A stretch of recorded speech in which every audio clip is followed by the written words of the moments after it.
हरिओम नमस्कार दोस्तों। स्वागत है आप सभी का संस्कृतम वर्धयामा यूट्यूब के इस चैनल में। आज हम लोग जो हमारी सीरीज चल रही थी 24 सितंबर 2020 के यूजीसी एनटीए नेट के जो पेपर था 25 कोड का संस्कृत का, उसमें मैंने 5 भाग बनाए थे। आपका एग्जाम पोस्टपोन्ड हो गए तो फिर और मैं भी किसी कार्य में व्यस्त हो गया, तो फिर इसके कारण मैं आगे 5वें भाग के आगे वीडियोस नहीं बना पाया। तो आज से मैं फिर से शुरू कर रहा हूं, ये छठा भाग है। इसमें व्याकरण के महाभाष्य के ऊपर में हम चर्चा करेंगे। महाभाष्य से जितने भी प्रश्न आए थे उन प्रश्नों के ऊपर में इसमें चर्चा करेंगे, उसके उत्तरों को बताऊंगा और उसके साथ साथ उस उत्तर से संभावित प्रश्न क्या क्या बन सकते हैं और पूरा अच्छे से एक्सप्लेन करूंगा। जैसा कि शुरू के 5 भागों में मैंने किया है। शुरू के 2 भाग, पहला और दूसरे भाग के अंदर में मैंने वेद के प्रश्नों को किया है। तीसरे, चौथे और 5वें भाग में मैंने व्याकरण के प्रश्नों को किया। अब हमारा ये छठा भाग होगा। इसके अंदर में हम लोग व्याकरण का ही एक भाग है महाभाष्य, महाभाष्य के ऊपर में चर्चा करेंगे। ठीक है।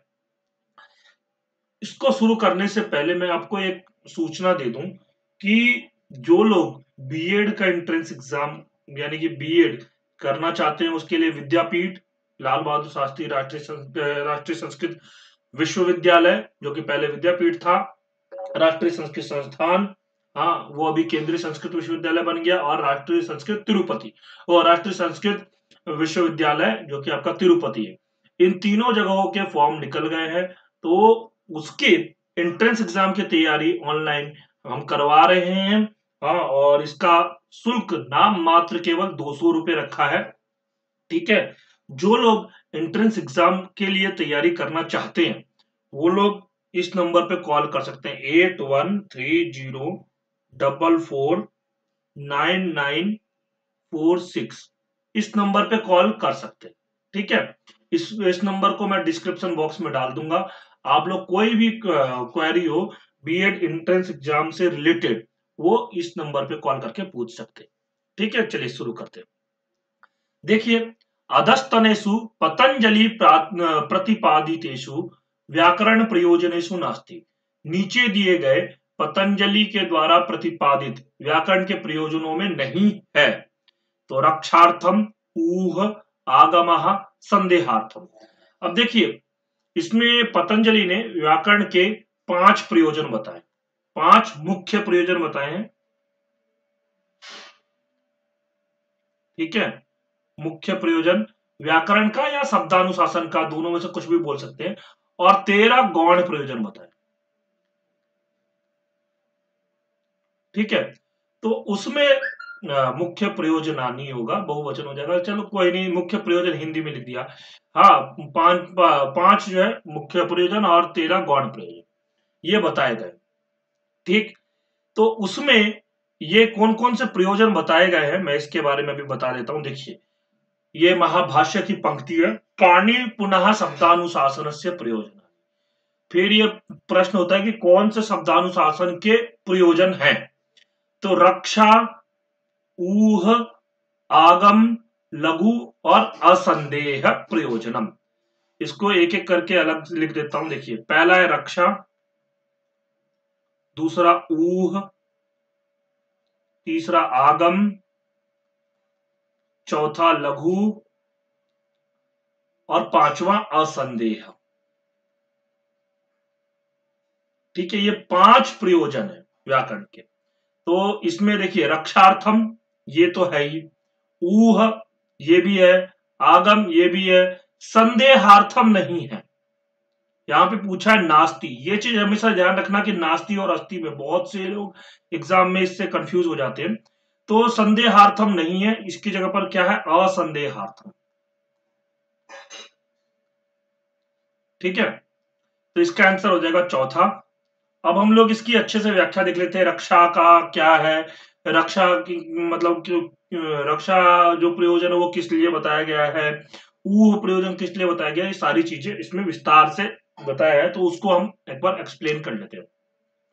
रक्षार्थम वेदानाम अध्ययन व्याकरणम। वेदों की रक्षा के लिए अध्ययन व्याकरण का अध्ययन करना चाहिए, क्योंकि लोपागम वर्ण विकारज्ञो ही सम्यक वेदान परिपालयिष्यति इति। क्योंकि लोप कहां पर लोप होगा कहां पर नहीं होगा, आगम का वर्ण विकारों को, वर्ण के विकार जो होते हैं, जैसे तौ को न हो गया, हाँ ये तौ को दो हो गया, तो इस प्रकार वर्णों के जो विकार होते हैं उनको जानने वाला ही अच्छी तरीके से वेद का परिपालन कर सकता है, वेद की रक्षा कर सकता है। वो अगर ये सब चीजें नहीं जानेगा तो वो वेदों की रक्षा नहीं कर पाएगा। तो ये सबसे पहला मुख्य प्रयोजन क्या है आपका, रक्षा के लिए। दूसरा है ऊहा, ऊहा खल्वपि, ऊहा भी है, वो क्या है, न सर्वेर लिंगे न च सर्वाभिर विभक्तिभिर वेदे मंत्रा निगदिता। हाँ वो क्या है कि देखिए सभी लिंगों के अंदर में हमारे 3 लिंग है, पुल्लिंग, स्त्रीलिंग और नपुंसक लिंग, और क्या होता है, सभी विभक्ति 7 विभक्तियां हो गई, तो सभी लिंग में और 7 विभक्तियों में, हाँ सभी मंत्र तो नहीं बोले गए, मंत्र जिस विभक्ति जिस लिंग में बोला गया उसी में लिंग में विभक्ति में बोला गया है उसको, जैसे मान लीजिए कहीं पर वेद मंत्र बोला गया है और वो एक वचन में एक जजमान है, उसके उस यज्ञ का मंत्र है, एक जजमान करा रहा है यज्ञ, तो उसके लिए वो मंत्र है। और कहीं पर अगर मान लो 10 जजमान हो गए तो उसको बहुवचन में परिवर्तित करना होगा, तो वो बहुवचन में परिवर्तित कौन कर सकता है, वो केवल वही कर सकता है जिसको व्याकरण आता हो। ठीक है, यही बोला है कि न सर्वे लिंगे, ना तो सभी लिंगों में, और न सर्वाभिर विभक्ति भी, और न ही सभी विभक्तियों में वेद के मंत्रों को कहा गया है। तेच अवश्यम यज्ञ गतेन पुरुषेन यथा यथम विपरिणमयितव्य, और उनका अवश्य ही यज्ञ गति ना, यज्ञ करने वाले को या यज्ञ में जाने वाले को, जो यज्ञ कर रहे हैं ऐसे लोगों को, पुरुषे ना पुरुष, ऐसे पुरुष को यथा यथम विपरिणमितव्य, जैसा चाहिए वैसा ही परिवर्तन करना चाहिए। तान न अवैयाकरण शक्नोति, उनको अवैयाकरण का मतलब होता है जो व्याकरण नहीं जानते हैं, ऐसे लोग नहीं सकते हैं यथा यथम विपरिणमयितुम, हाँ जैसा है वैसा विपरिणमन कर वो नहीं कर सकते, जो लोग व्याकरण नहीं जानते वो लोग नहीं कर पाएंगे। इसीलिए तस्मात् अध्येयम व्याकरणम, इसीलिए व्याकरण का अध्ययन करना चाहिए।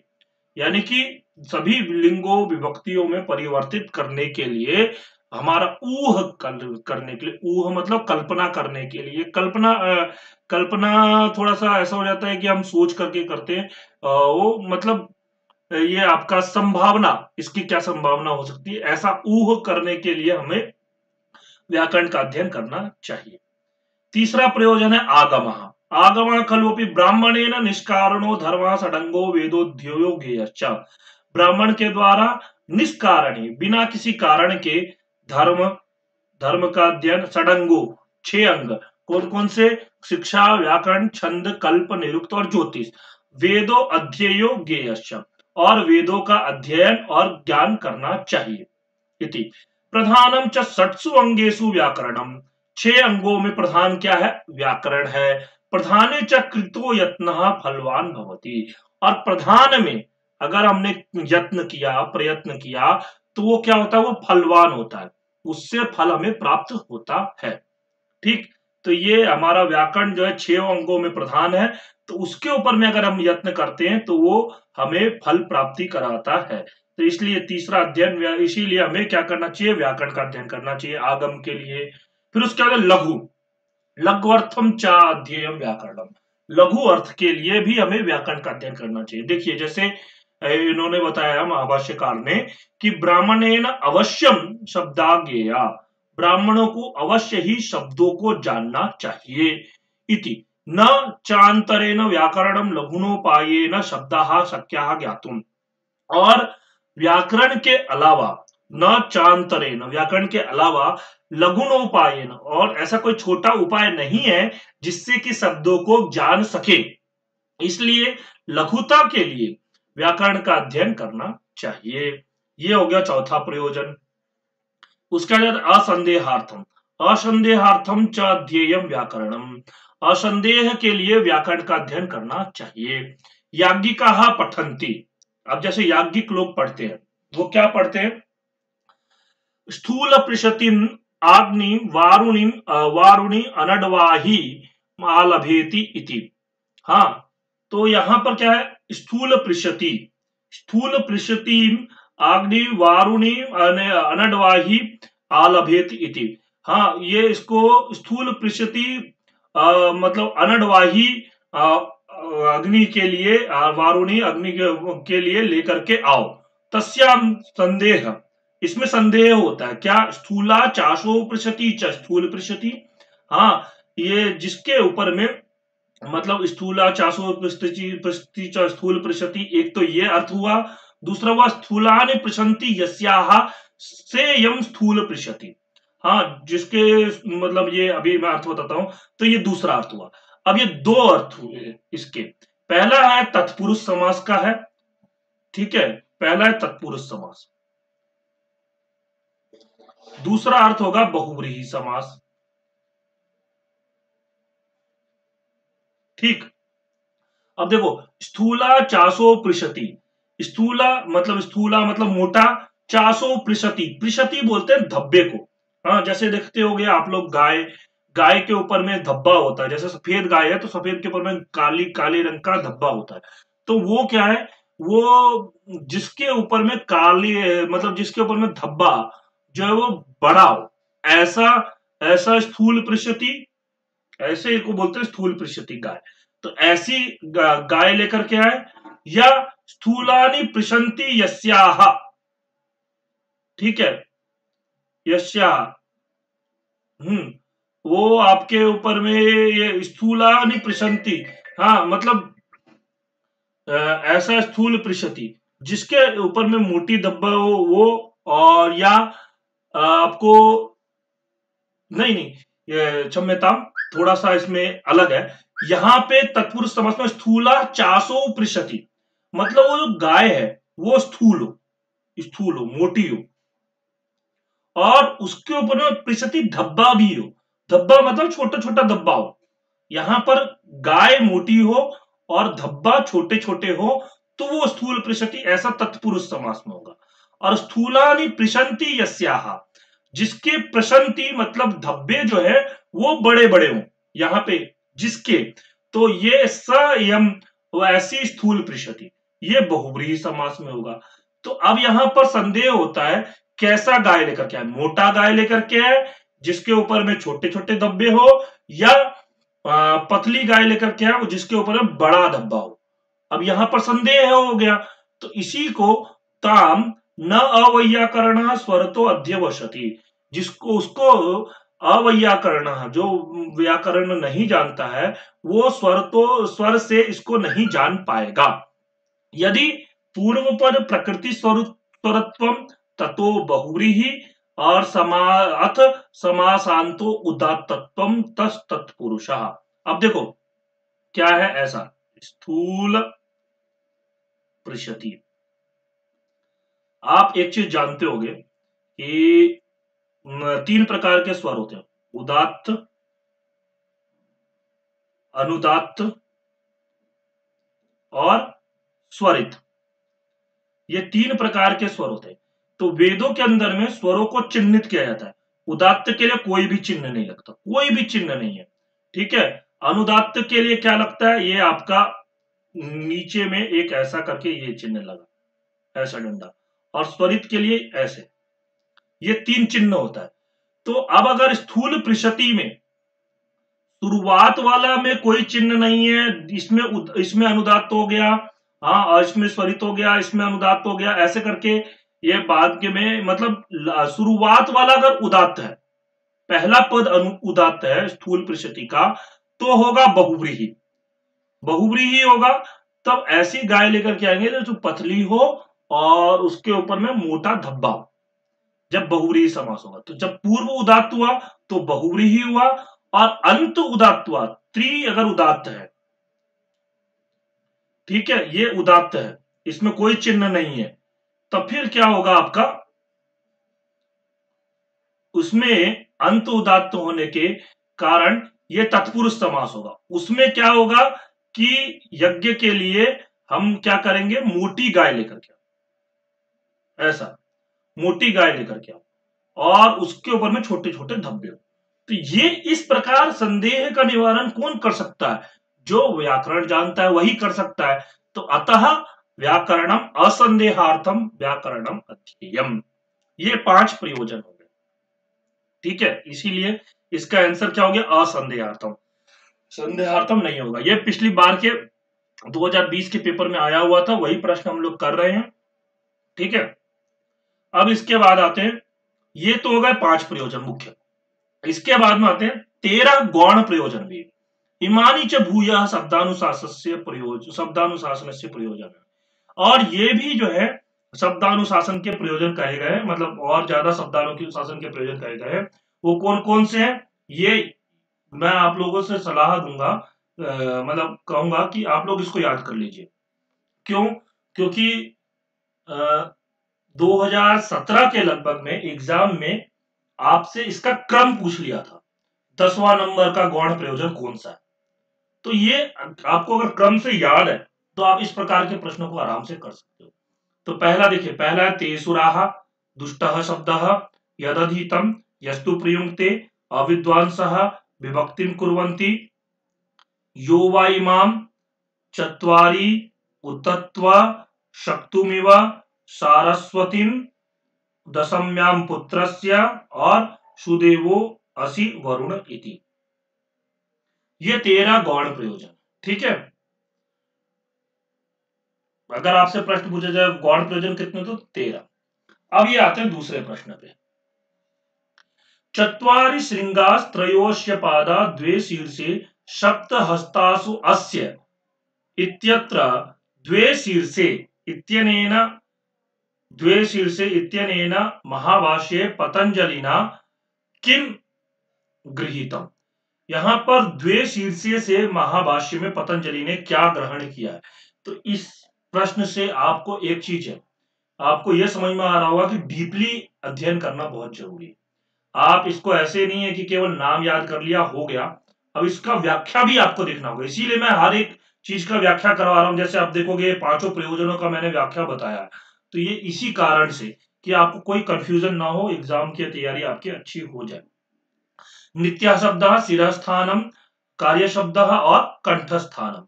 इसमें देखिए अत्र समुचितम विकल्पम चुनता ए सी, ए बी, ए डी और बी डी।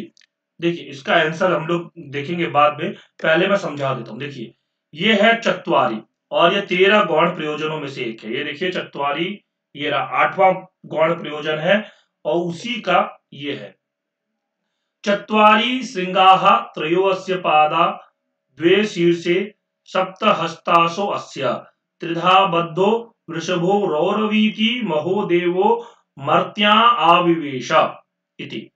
तो इसमें क्या बोला है, चत्वारि श्रृंगाः। तो देखिए यहाँ पे एक एक का व्याख्या देखते हैं। चत्वारि श्रृंगानि, श्रृंगानि 4 सिंह जिसके, और वो कौन कौन से, तो पद जातानि, पद से उत्पन्न हुए। और ये हमने पढ़ा होगा निरुक्त के अंदर में, निरुक्त में आता है नाम, आख्यात, उपसर्ग और निपात। ये 4 जो है उसके सिंह है। तो 4 सिंह हो गए, नाम, पहला नाम, दूसरा आख्यात, तीसरा उपसर्ग और चौथा निपात। ये 4 उसके सिंह।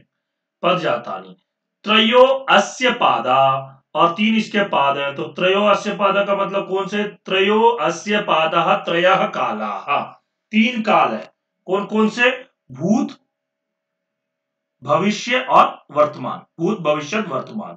तो भूतकाल, भविष्यकाल और वर्तमान काल, ये इसके 3 पाद हैं। द्वे शीर्षे, द्वे शीर्षे, दो शब्दात्मानौ, 2 शब्द के आत्मा है। वो कौन कौन से, नित्य और कार्यश्च, नित्य शब्द और कार्य शब्द। तो ये इसके द्वे शीर्ष है। हमारा आंसर यहां पे मिल गया, देख सकते हो, द्वे शीर्षे।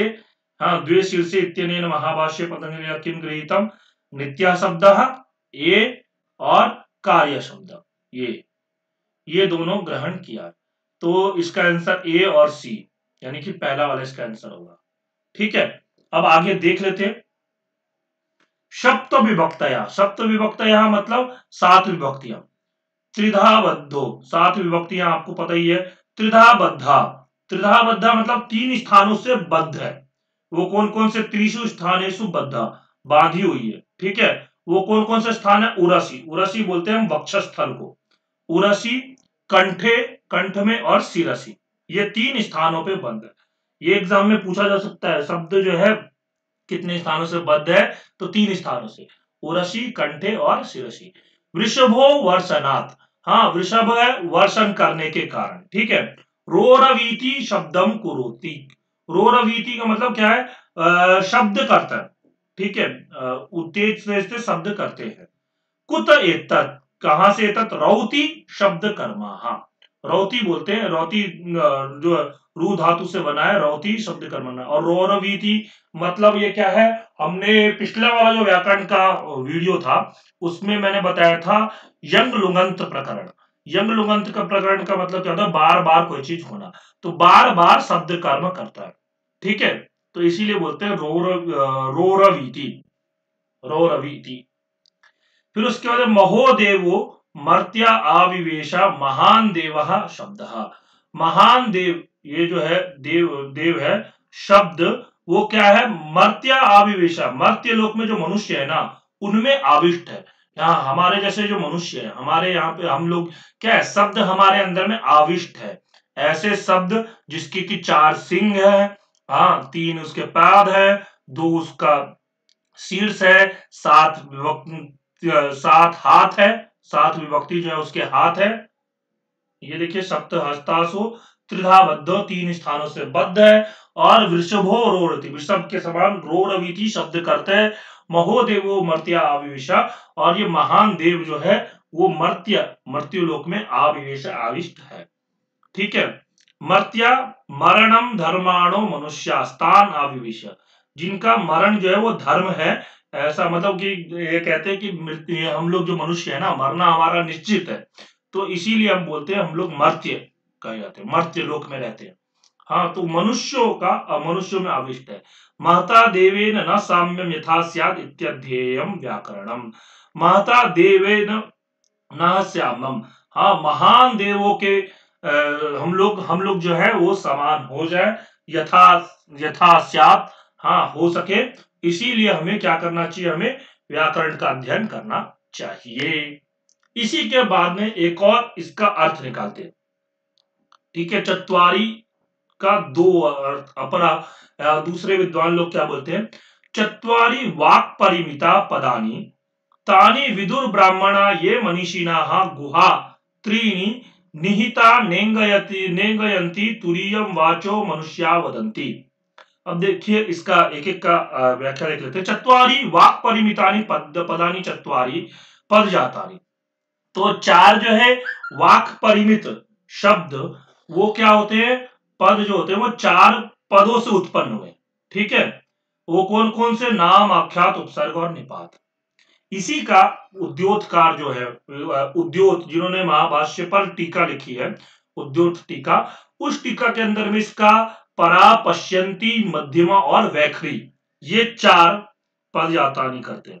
परा, पश्यंती, मध्यमा और वैखरी, ये वाक् परिमित, ये आपके 4 प्रकार के वाक बताते हैं, वाणी 4 प्रकार की ये बताते हैं, परा, पश्यंती, मध्यमा और वैखरी।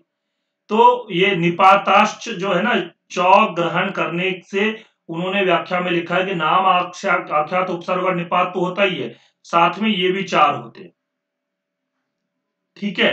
तानी विदुर ब्राह्मणा ये मनीषी ना, हाँ उनको वही ब्राह्मण जान सकते हैं जो मनीषी लोग हैं, मनीषी हैं, हाँ ठीक है। मनस ईशिनो मनीषिना, मन से इच्छा करने वाले जो है वो मनीषी लोग हैं, ठीक है। गुहा त्रीणी निहिता नेंगयंती, 3 जो है इनमें से 3 जो है वो क्या है, गुहा में निहित है। गुहा मतलब होता है गुफा, गुफा के अंदर में वो निहित है। न एंगयंती, न इंगित करते हैं, न इंगित करने का मतलब नेंगयंती चेष्टा नहीं करते हैं, इंगित नहीं करना मतलब कोई भी कार्य नहीं करते, ये 3।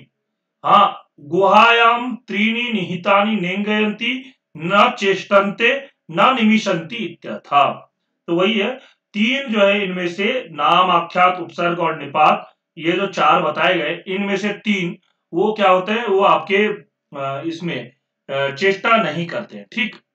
और ना तो वो आपका चेष्टन्ते न निमिषन्ति न उद्घाटित होते। ठीक है, अब ये देखिए कैसे, ये इसका थोड़ा सा व्याख्या मैं करता हूं। नाम, आख्यात, उपसर्ग, निपात, ये चार है। हाँ, ये चार वही जान सकता है जो व्याकरण जानता है। सामान्य जो अवैयाकरणीय है, यानी कि जिनको व्याकरण का कुछ भी ज्ञान नहीं है, वो लोग इन चारों का नहीं जान पाएंगे। वो तो केवल एक जानते हैं, शब्द। शब्द है, उनको ये नहीं पता। अब यहाँ पे शब्दों की कैटेगरी की हुई है। नाम जो है वो सत्व प्रधानानि नामानि, आख्यात जो है वो तिगंत को बोलते हैं, नाम जो है सुबंत को बोलते हैं, उपसर्ग अलग है, निपात अलग है। और जो व्याकरण के जो जानने वाले नहीं है, वो लोग केवल एक को मानते हैं। और तीन तो है, तीन जो वो केवल शब्द को ही जानते हैं। वो तीन जो होता है वो गुहा में ही उनके लिए निहित होता है। ऐसे ही परा, पश्यंती, मध्यमा, ये तीनों जो है वो गुहा में रहते हैं। वो लोग जो है व्याकरणीय जो व्याकरण को नहीं जानते, वो लोग केवल वैखरी शब्द को ही वो लोग मानते हैं। ठीक है, गुहानाम त्रीणि निहितानि नेंगयंती न चेष्टन्ते न निमिषन्ति इत्यर्था। ये तो हो गया यहां तक कि गुहा में तीन निहित होते हैं, ना इंगयंती मतलब ना इंगित करते हैं, ना चेष्टा करते हैं, और ना निमिषन्ति ना उद्घाटित होते हैं। तुरीयम वा एतद वाचो यन मनुष्येषु वर्तते चतुर्थम इत्यर्था। तुरीयम बोलते हैं चौथे को, चौथा। हाँ, मतलब चौथा मतलब ये फोर्थ। हाँ, वो क्या है, एतद वाचो, ये जो वाणी है, यन मनुष्येषु वर्तते, जो कि मनुष्यों में रहता है। हाँ, वो चतुर्थम इत्यर्थ, उसको चतुर्थ बोलते हैं। यानी कि जैसा अभी मैंने समझाया ना, वैखरी जो है वो हम जो व्याकरण के लोग नहीं है, वो लोग वैखरी को ही शब्द वाणी या शब्द मानते हैं। और ये आपके वाणी वो लोग उसी को मानते हैं। और जो लोग व्याकरण नहीं जानते, वो नाम, आख्यात, उपसर्ग, निपात, इन चारों में से कुछ नहीं, उनको कैटेगरी कुछ पता नहीं होता, वो केवल एक शब्द को ही मानते हैं, एक ही को मानते हैं। ठीक है, तो ये हो गया आपका चतवाली का। ठीक, इसके बाद हम आते हैं अगले प्रश्न पे। उत्तर तो मैंने बता दिया था, इसका उत्तर क्या है, द्वे से मतलब नित्य शब्द और कार्य शब्द। ये शिरस्थानम, कंठस्थानम और उरसी, ये तीन स्थानों से त्रिधा बद्ध होगा। ठीक है, शिरस्थानम, कंठस्थानम और उरसी। इसके बाद आते हैं हम के वर्ण स्वयं प्रकाशन्ते। कौन से वर्ण जो होते हैं स्वर खुद से प्रकाशित होते हैं। ये महाभाष्य का नहीं है, लेकिन फिर भी ये मैंने लिया है इसमें। मूल स्वर, अंतस्था, संयुक्त स्वर, ऊष्म वर्ण। अब देखो, इसमें अत्र समीचीनम विकल्पम चुनता, A B, B D, A C, C D, इसमें बताना है। तो देखो, स्वर की परिभाषा क्या है, स्वयं राजन्ते इति स्वराः। जो स्वयमेव राजन्ते, खुद से वो जो राजा के समान रहते हैं, मतलब कि उनको किसी की सहायता की जरूरत नहीं पड़ती। हाँ, और वो खुद से प्रकाशित भी होते हैं। तो स्वर जो होते हैं वो खुद से प्रकाशित होते हैं। ठीक, बाकी जो व्यंजन है वो उनको स्वरों की सहायता पड़ती है। जैसे आप मान लो क लिखा, क में हम अ लगाएंगे तब ये पूरा क होगा, ई लगाएंगे तो तब ये की होगा। परंतु स्वरों के लिए किसी की सहायता नहीं पड़ती। अ, ई, उ, री, ए। तो इसमें मूल स्वर तो होगा ही होगा, साथ में संयुक्त स्वर भी होगा। तो इसका आंसर क्या होगा, ए और सी। ए सी किसमें, इसमें। अंतस्थ वर्ण कौन से होते हैं, य, र, ल और व। ऊष्म वर्ण कौन से होते हैं, स और ह। अंतस्थ बोलते हैं यण, और ऊष्म बोलते हैं सल प्रत्यार। ठीक है, धन्यवाद। हम लोग मिलेंगे अगले वीडियो में। अगले वीडियो में हम लोग भाषा विज्ञान के प्रश्नों को देखेंगे। ठीक है, ऐसे ही हम लोग एक एक टॉपिक को लेकर के पूरा कंप्लीट करेंगे। ठीक है, धन्यवाद। मिलते हैं अगले वीडियो। आपको वीडियो कैसा लगा, आप लोग जरूर मुझे कमेंट करके बताइए।